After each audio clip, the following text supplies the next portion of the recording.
Hello, আসসালামু আলাইকুম। Rakibul Sadiq Hasan family ব্লকের পক্ষ থেকে আজ 24 রোজা।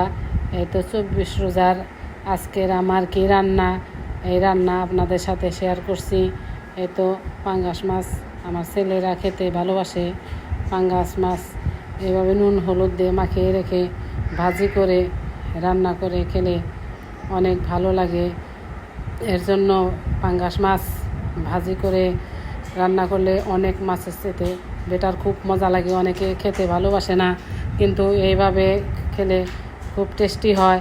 আপনারা আমার রান্নার এটা কোনো রেসিপি না, আমরা এইভাবে রান্না করি, তাই আপনাদের মাঝে এইভাবে শেয়ার করলাম। বেগুন ভেজে তারপরে পাঙ্গাস মাছ দিয়ে রান্না করলে এই যে শুকনা মরিচ ফোড়ন দিবেন, জিরা ফোড়ন দিবেন, তারপরে কাঁচা মরিচ পেঁয়াজ দিয়ে কতক্ষণ কষিয়ে কষিয়ে কষিয়ে রান্না করে নেবেন, মশলা গুলিয়ে রেখে।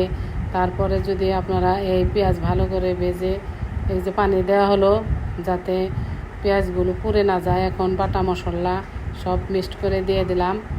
আস্তে আস্তে কষিয়ে মশলা ভালো করে কষিয়ে কষিয়ে রান্না করলে তরকারিটা খুব টেস্টি হয়। এই তো মাছ দিয়ে দিলাম, তারপরে একটু টমেটো দিয়ে দিব। টমেটো দিলে মাছের তরকারি আরও টেস্টি মজা হয়ে যায়। এই তো বেগুন দিয়ে দিলাম। আমার প্রায় এই পাঙ্গাস মাছের তরকারি এই তো হয়ে যাচ্ছে। এই পাঙ্গাস মাছের তরকারি এইভাবে রান্না করলে খুব মজা লাগে। এখন রান্না হবে চিংড়ি মাছ দিয়ে পুঁই শাক রান্না করব। চিংড়ি মাছ দিয়ে পুঁই শাকের মাখো মাখো করে রান্না করলে অনেক টেস্টি মজা হয়।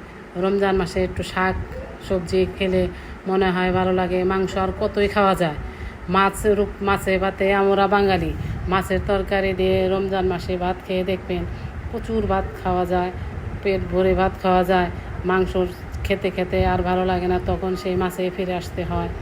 এই তো আমি মজা করে মশলা মাখিয়ে নিতেছি যাতে এই চিংড়ি মাছের এই পুঁই শাকের রসালো রান্নাটা খুব মজা টেস্টি হয়। চিংড়ি মাছ দিয়ে দিলাম, মশলা কষিয়ে পুঁই শাক দিয়ে দিলাম। এই আমার রান্না শেষ করলাম আজকের মতো। আসসালামু আলাইকুম।